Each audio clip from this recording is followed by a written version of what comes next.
दोस्तों, एक लड़की की शादी को 7 साल का अरसा बीत गया, मगर वो औलाद की नेमत से महरूम थी। जिसके ख़ानदान और दोस्तों में जितनी भी इनकी साथ की लड़कियां थीं, वो सब कोई 2, कोई 4, कोई 3 बच्चों की माँ बन चुकी थी। इस लड़की की बहुत हसरत थी कि अल्लाह इसकी गोद भी भर दे।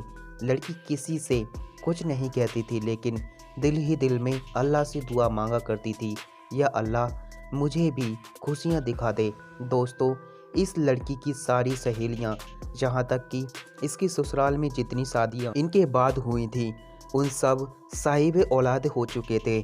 जहाँ इस लड़की को ससुराल वालों की चुभती नज़रों और चुभते सवालों का सामना करना पड़ता था, वहीं वो खुद भी हर पल अपनी सुनी गोद की वजह से दोस्तों दुखी थी और परेशान रहती थी।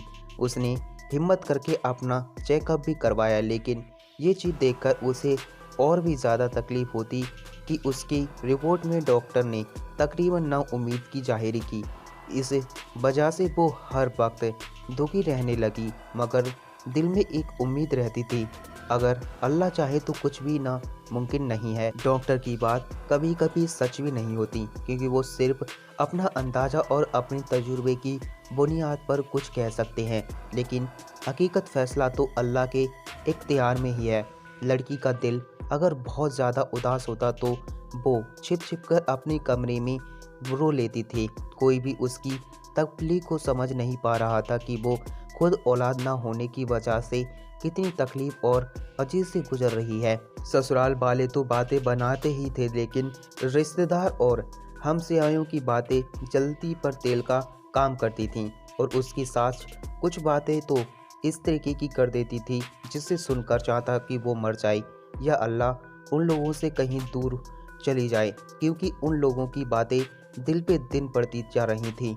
लेकिन उसे उम्मीद थी कि वो बस अल्लाह की जात पर वो हर नमाज में रो रो कर बस अल्लाह से एक ही फरियाद करने लगी कि बस वो उसे औलाद की नेमत नवाज दे। जैसे जैसे लोगों की ताने बढ़ रहे थे, उसी तरह उसकी इबादत भी बढ़ती जा रही थी।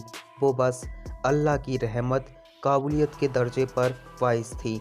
वक्त गुजरने के साथ साथ जब उसकी देवरानी के यहाँ चौथे बच्चे ने जन्म दिया दोस्तों, तो उसको सास के तानों और रिश्तेदारों के भी ताने सुनने पड़े। जी हाँ दोस्तों, वो कहते थे कि तू बांझ है, मेरा बेटा बे औलाद ही रहेगा। आखिर मेरा बेटे का कसूर क्या है जो उसे ये बांझ पल्ले पड़ गई।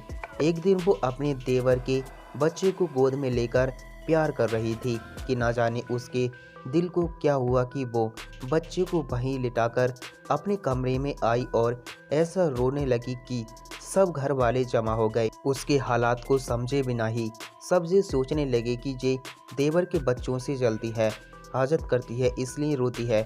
मगर उन जाहिलों को कौन समझाए कि अल्लाह ताला ने उसको ऐसा दिल दिया ही नहीं है जो किसी से जलने वाला हो। वो तो उन लोगों में से थी जो अपनी खुशियाँ भी किसी और के झोले में डाल दे, जो अपने मुंह का निवाला दूसरे के मुंह में डाल दे। वो तो बच्चे को प्यार करती थी और बच्चे को काफ़ी ज़्यादा वक्त भी देती थी। दोस्तों, गिरफ्त हो चुकी थी उस बच्चे के प्यार में, काबू हो चुकी थी।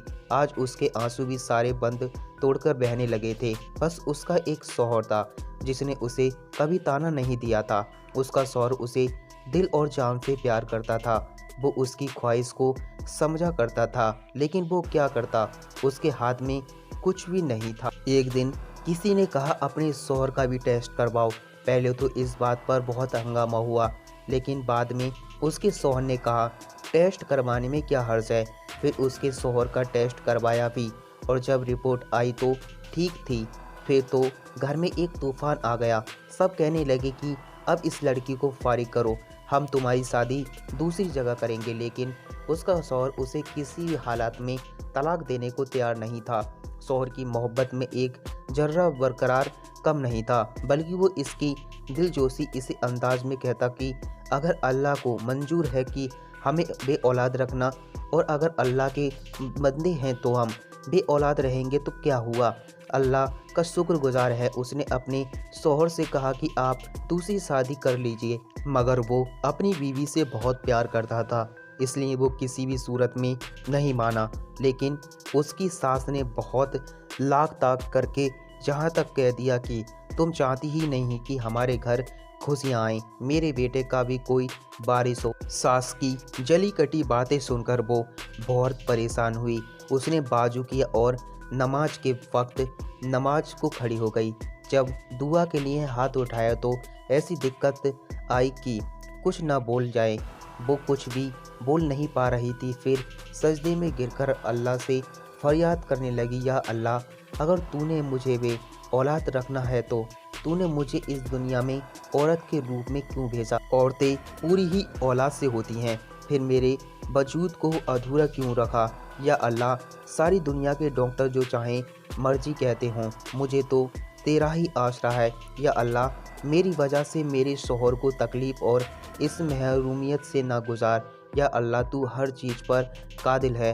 वो औरत सजदे में और भी दुआ मांगती रही, या अल्लाह, तुझे तेरे हबीब हज़रत मोहम्मद सल्लल्लाहु अलैहि वसल्लम की प्यारी जुल्फ़ों का वास्ता, मुझे औलाद की नेमत से मालामाल कर दे। उस रात सजदे में रो रो उसने ऐसी फरियाद की कि उसकी सुनकर कायनात की हर चीज़ शायद उसकी सिफारिश बन गई थी और अल्लाह पर उसका भरोसा जीत गया। फिर चंद हफ्तों के बाद वो हुआ जिसकी किसी ने उम्मीद ना थी। डॉक्टर बार बार हैरत से उसकी रिपोर्ट को देख रहे थे। फिर उसकी ज़िंदगी की नवीन सुनाई गई कि वो माँ बनने वाली है। ये सुनते ही वो औरत बिना किसी के परवाह किए अस्पताल के फर्श पर अल्लाह का शुक्रगुजार करती रही। या अल्लाह, तेरा शुक्र है, तेरा करम है, मुझ गुनहगार की सुन ली। देखो दोस्तों, आज की वीडियो में हमें ये सबक मिलता है, चाहे कुछ भी हो जाए, कभी भी किसी भी हालात में मायूस नहीं होना चाहिए। बेशक अल्लाह जो चाहे वो कर सकता है, वो काबिले मुद्रित है।